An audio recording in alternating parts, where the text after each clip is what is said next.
இவங்க காசிவர் நாயகனுடைய மூத்த மகன். 4 பிள்ளைகள மூத்தவன் சூரபத்மன். அவருடைய தம்பி சிங்கமுகாசுரன். அவருடைய இன்னொரு தம்பியினுடைய பெயர் கஜமுகாசுரன், தாரகாசுரன். அவர்களுடைய சகோதரி தான் அஜமுகி. இந்த 4 பேர் தான் இந்த போர்க்களத்தில் மிக முக்கியமானவர்கள். ஆகவே இப்போது இந்த 6 நாள்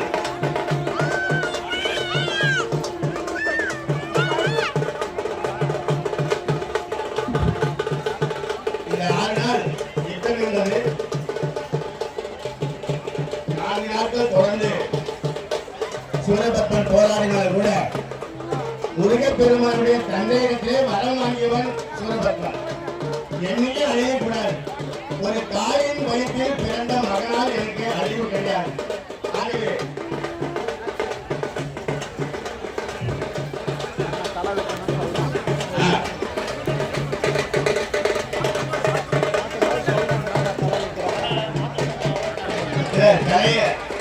சூரபத்மனின் தலையை மாற்றுமாறு சம்பந்தப்பட்டவர்கள் சாமி கொடியசைத்து இந்த யுத்தத்தை ஆரம்பிக்கிறார். இப்போது சூரபத்மனுடைய தலையை மாற்றி அமைக்குமாறு சம்பந்தப்பட்டவர்களை கேட்டுக்கொள்கிறோம்.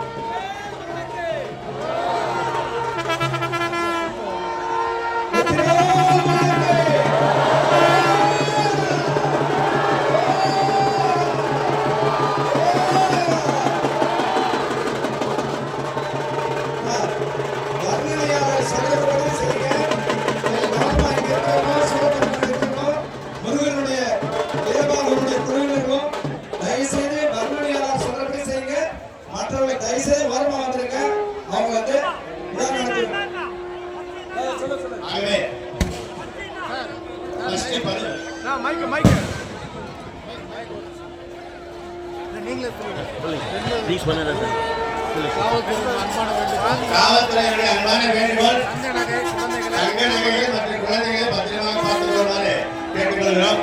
முதலிலே பானுகோபன் மனித தலையோடு பானுகோபன் வருகிறார். பானுகோபன் சூரபத்மனுடைய மகன். இந்த பக்கம் முருகப்பெருமானுடைய வேல் கொண்டு சூரபத்மனுடைய செல்ல மகன் பானுகோபன். ஆக பானுகோபன் ராவணனுடைய இந்திரஜித்தை போன்றவர். மிகப்பெரிய வீரர். சூரியனே கையை பிடித்து வந்து தன் படுத்து தூங்குகிற கட்டியை கட்டியவர் சூரபத்மனுடைய மகனான பானுகோபன். அடுத்து பானுகோபன் முருகப்பெருமானால் அழைக்கப்படுகிறான். அடுத்துதான் சிங்க முகத்தோடு பானுகோபன் இப்போது சாய்க்கப்பட்டான். செந்தில் வேலவன் கந்தா என்றால் இந்தா என்று எல்லாவற்றையும் அருள்கின்ற கந்த பெருமானுடைய அவருடைய வீரவாள் வெற்றிவாள் எல்லாவற்றையும் வேலை இல்லாமல் பானுகோபன் என்கின்ற மகத்தான அவன் போர்க்களத்திலே பெரிய ஆள் என்று அவர்கள் சைடு இருந்தது. இப்போது சிங்கமுகாசுரன் இவன் சூரபத்மனுடைய தம்பி. மிகப்பெரிய வீரர். 1000 என்பதுதான் இவருடைய உருவம். சிங்கமுகத்தோடு இழந்தவர். ஆனை என்பது வெல்லம். ஆனை என்கிற கிரௌஞ்சமலையில் இருந்து எல்லோரையும் ஆட்டி படைத்தவன், தேவர்களை சிறைப்பிடித்தவன். அப்படிப்பட்ட கிரௌஞ்சமலையை முருகப்பெருமானுடைய வேல் விட்டு ஏனென்றால் 7 உய்ய வைவேல் விடும் கோன் வந்து தானாய் அருள் புரியுமே என்கிறார் அருளினார். ஆகவே சிங்கமுகாசுரன் இப்போது முருகப்பெருமானுடைய வேல் பட்டு அழிந்து கிரௌஞ்சமலையை பிளந்து துளைத்து குன்றம் திறந்து துளைத்து அழித்த முருகப்பெருமான் சிங்கமுகாசுரனை இப்போது அழித்தார். அதற்கு தொடர்ந்து டீஷர்ட் போட்டு கொஞ்சம் தெரியல. அடுத்து கஜமுகாசுரன். இவன் தான் ரொம்ப இப்போ யானை முகத்தான். பானுகோபனுடைய வாழ்க்கை முடிந்தது. சிங்கமுகாசுரனுடைய சிங்கமுகனுடைய வாழ்க்கை முடிந்தது. அடுத்து நவ வீரர்களும் இங்கே அசுரர்களுக்கும் பயங்கரமான சண்டை நடைபெற்றுக் கொண்டிருக்கிறது. இந்த யுத்தத்தை பக்தர்கள் எல்லாம் யாரும் இந்த அரங்கத்துக்கு உள்ளே களத்திற்குள்ளே வரக்கூடாது. ஆக கஜமுகாசுரன் யானை முகம் கொண்டவர். இவர் ரொம்ப பலசாலி. இவனை அழைத்தால் சூரனுடைய பாதி வந்தது. ஆக இவன் கஜமகாசூரன் போர்க்களத்திலே முருகப்பெருமானை இருக்கிறார். நன்றி கேட்டவர், நன்றி மறந்தவர்கள் சூரர்கள். நன்றி மறக்கக்கூடாது என்பதுதான் கந்தபுராணத்தின் அடிப்படை. நன்றி மறக்கக்கூடாது, பெற்றோர்களை பெரியவர்களை மதிக்க வேண்டும், செய் நன்றி மறக்கக்கூடாது. இப்போது முருகப்படையினுடைய வேல்பட்டு அம்புப்பட்டு இப்போது கஜமகாசுரன் யானை முகத்தால் அழைந்து வருகிறார். எல்லாம் தரவல்லவன் முருகப்பெருமான். இவருடைய வரலாற்றை எழுதியவர் கச்சியப்ப சிவாச்சாரியர், காஞ்சிபுரத்தில் இருக்கிறார். இந்த கந்தபுராணத்திலே பாறை களம் நடந்தது மேல்பாறையில. எத்தனை பேர் வள்ளிமலை போயிருக்கீங்க? வள்ளிமலைக்கு பக்கத்தில் இருக்கிற மேல்பாறையில் தான் இந்த கந்தபுராணமே நடந்தது. கந்தபுராணம் உலகம் பேசுகிறது. முருகா முருகா முருகா என்று நீங்கள் கோஷப்பட வேண்டும். இப்போது தேவர்களுக்கும் அசுரர்களுக்கும் நடைபெற்ற இந்த போரிலே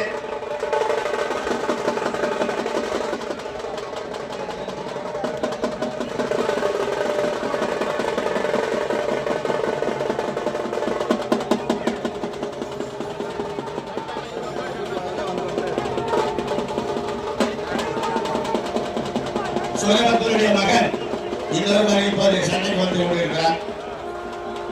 சூரபத்மனுக்கு 4 பிள்ளைகள். முதல் பிள்ளை பானுபவன் போர்க்களத்திலே மடிந்து விட்டார். இரண்டாவது மகன்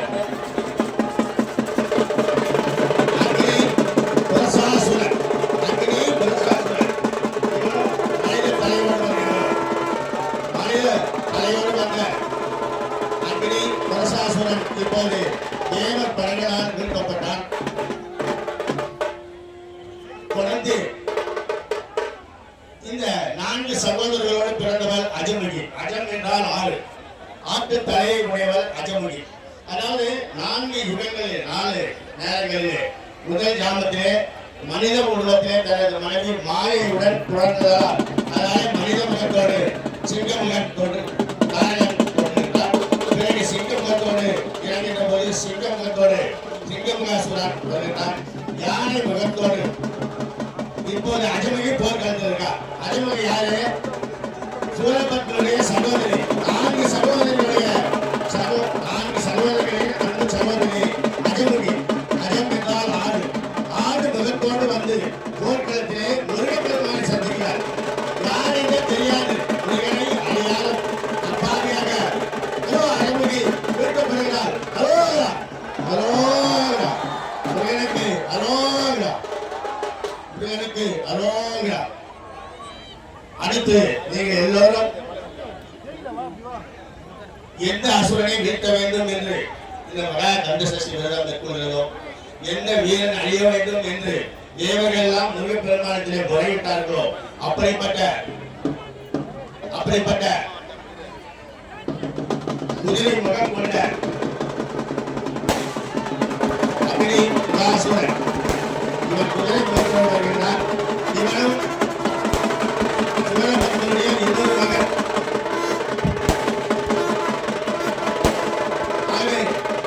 முருகனுக்கு அரோகரா. வெற்றிவேல் முருகனுக்கு, வெற்றிவேல் முருகனுக்கு, வேல் முருகனுக்கு, திருச்செந்தூர் முருகனுக்கு அரோகரா. குதிரை முகம் கொண்ட சூரபத்மனுடைய இன்னொரு மகனும் மீட்கப்பட்டார். அஜமுகி களத்திலே மறைந்து விட்டால். அவனுடைய மூத்த மகன் பானுகோபால் மறைந்து விட்டார். சிங்கமுகாசுரன் அவருடைய தண்டி அவனும் மறைந்து விட்டார். கஜமுகாசுரன் யானை முகத்தோடு இருந்த கஜமுகாசுரன் மறைந்து விட்டார். மனித முகத்தோடு இன்னும் காத்திருப்பவர் இந்த யுத்தகலத்தினுடைய மிகப்பெரிய துஷ்டத்தனத்தினுடைய உச்சகட்டம், ஆணவத்தின் உச்சகட்டம். ஆகவே ஆணவமலம், கண்மமலம், மாயாமலம்.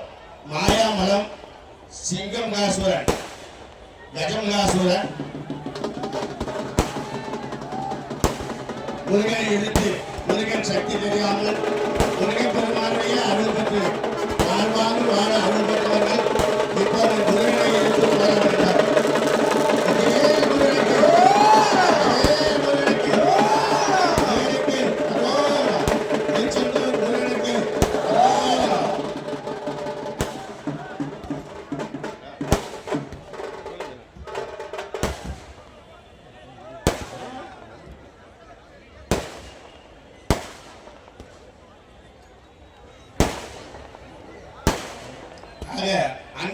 செய்து விட்ட என்னை ஆளாக்கிவிட்டால் இன்பநிலை தானாக வந்து எதுவும் பராபரமே என்றார் தாய்மார். ஆகவே அன்பர்களுக்கு தொண்டு செய்ய வேண்டும் என்கிற உன்னதமான கருத்தை பிரதிபலிக்கிறது இந்த கந்த சஷ்டி விரதம். திருச்செந்தூர்ல இப்ப 4:30 மணிக்கு ஆரம்பிச்சது, 8 மணி வரைக்கும் திருச்செந்தூர் கடல ஓரத்திலே செந்தில் நாடு அரசாங்கம். இங்கே கோட்டை மைதானம் முழுக்க பக்தர்கள் எல்லாம் சூரனை அளிக்கின்ற முருகப்பெருமானுடைய அந்த அற்புதமான காட்சியை காண்பதற்கு கண்கோடி வேண்டும். எல்லோரும் முருகா முருகா அசுரன் வந்துவிட்டார்,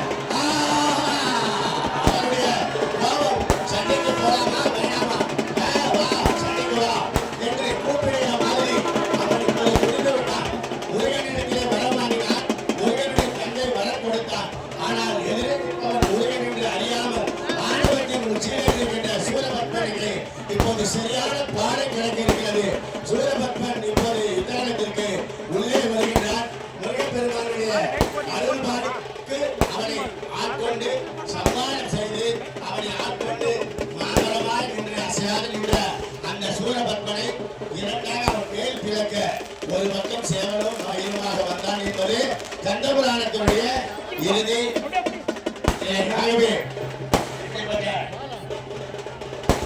யுத்தகலத்திலே இப்போது சூரபத்மனுடைய விதி மாற இருக்கிறார். ஆணவ மலத்தின் உச்சமாக இப்ப ராக்கெட் பட்டாசு அதனால பக்தர்கள் தூரமாக இருக்கிற கேட்டு வருகிறோம். ஏனென்றால் சூரபத்மனுடைய இறுதி நேரம் இது வந்துவிட்டது. எனவே பக்தர்கள் அனைவரும் கொஞ்சம் விடவிட்டு இந்த ராக்கெட் பட்டாசு வரதுனால இப்போது சூரபத்மனுடைய தலை வெட்டப்பட போகிறது. அதை நீங்கள் பக்தர்கள் எல்லாம் கண்டு காணிக்கணும். காரணம் ஆணவம் வீழப் போகிறது. நான் என்ற திமிர் எனது என்கிற மமகாரம் ரெண்டும் விழப்போகிறது. இரண்டுக்கும் இங்கே வேலை இல்லை. ஆணவம் இல்லாத வாழ்க்கை வேண்டும். ஆணவ மலம், கர்ம மலம், மாயா மலம், இந்த மும்மலங்களும் இல்லாமல் மனிதன் வாழ வேண்டும் என்பதைத்தான் முருகன் சொல்கிறார். இந்த 3 மனங்களும் இல்லாத மனிதனை முருகன் மாலையாக அணிந்து கொள்கிறார். அதான் சூரபத்மனுடைய வரலாறு. அதனால்தான் சம்மாரம் என்றால் சம் என்றால் நல்ல, ஆழம் என்றால் மாறு. நல்ல மாலையாக இந்த ஜீவன்களை எல்லாம் ஆணவம், கண்ணும், வாய் என்கிற 3 மலங்களும் உள்ளே வரக்கூடாது. ஆகவே இப்போது சூரபத்மன் உள்ளே வருகிறார். அனைவரும் பக்தர்கள் எல்லாம் தூரம் ஒதுங்கிடுங்க. தயவு செய்து பக்தர்கள் எல்லாம் தூரமாக இப்போது முருகன் பக்கத்தில் இருக்கின்ற 1,09,000 படை வீரர்கள், நல வீரர்கள், முருகப்பெருமானிடத்திலே சக்தி வேலை வாங்கிய முருகப்பெருமான் சக்தி வேலை தன் அன்னையின் மேல் நெடுங்கண்ணியிடத்திலே வாங்கியவன். ஆகிய சிக்கலிலே வேல் வாங்கி செந்தூரிலே சம்மாரம் நடத்துகிற முருகப்பெருமானுடைய படைவீரர்கள் தயாராக இருக்கிறார்கள். சூரபத்மன் இப்போது கூட போர் நடத்தலாமா வேண்டாமா, பின்னோடி போகலாமா என்றெல்லாம் பயந்து பயந்துதான் உள்ளே வருகிறான். ஆனால் அவனுக்கு ஆணவம் அதிகமானதாலே எதிரே இருப்பவன் முருகன் என்பதை உணராமல் திமிரால் என்னால் முடியும் என்கிற திமிரால் சூரபத்மன் முருகனை எதிர்க்க உள்ளே வருகிறார். முருக பக்தர்கள் தயவு செய்து அரங்கத்திற்கு உள்ளே வராமல் அவர்களுக்கு வழிவிடுமாறு கேட்டுக்கொள்ளும். நல்ல வீரர்கள், தேவாதி தேவர்கள் எல்லாம் இப்போது முருகனை பிரார்த்தனை செய்கிறார்கள். சூரபத்மன் அழிய போகிறார். சூர்யா, சூரபத்மா, நீ அழிந்தாய். சூரபத்மா, நீ அழிந்தாய். சூரபத்மா, நீ முருகன் மேற்பட்டு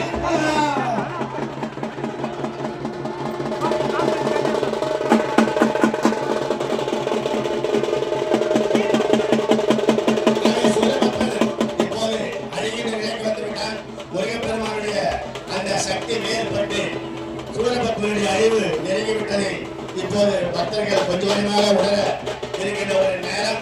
முருகா கந்தனுக்கு அரோகரா,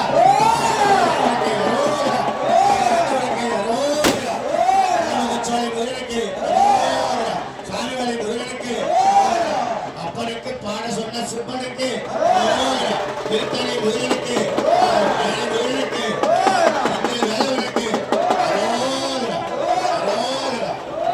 முருகன் இருக்கும் இடத்திலெல்லாம் அருள் இருக்கும்.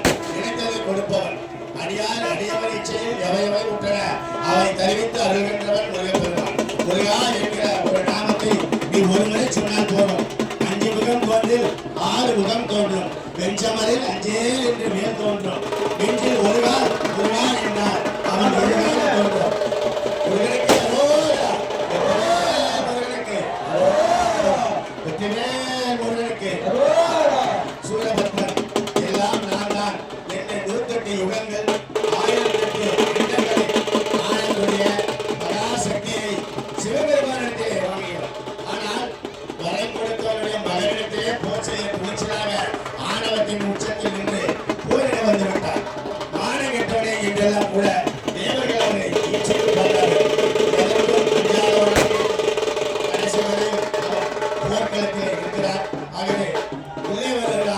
இப்போது சூரபத்மன் சூரபத்மா சண்டைக்கு தயார்.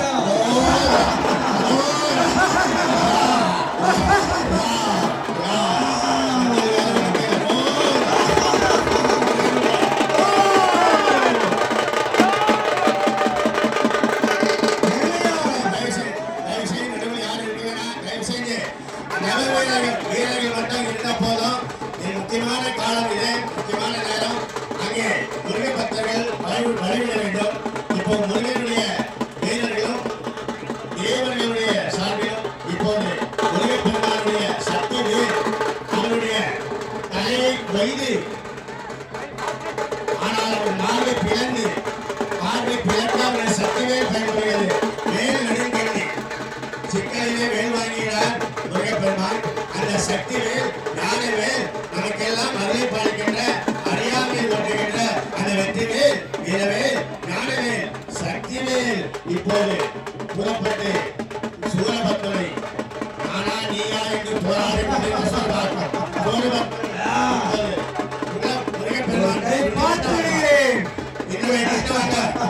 முருகப்பெருமானுடைய சபலம் இன்னும் கொஞ்சம் முன்னவரமாக சொல்கிறோம். சூரபத்மனுடைய ஆணவம் அழிய போகிறது, அமகாரம் அழிய போகிறது. உலகத்திலே ஆணவத்திலே வாழ்ந்தவர்கள் யாரும் இல்லை என்று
போராடி அவனுக்கே துரோகம் செய்த சூரபத்மனுக்கு என்ன கிடைத்தது?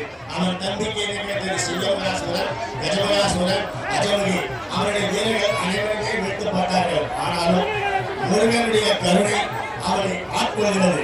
முருகப்பெருமானுடைய மாமரமாக அசையாத மாமரமாக நின்ற சூரபத்மனுடைய மார்பை கிடந்து இரு கூறுகளாக்கி முருகப்பெருமானுடைய அந்த சக்தியே பற்றி அவன் முக்தி பெறுகிறான்.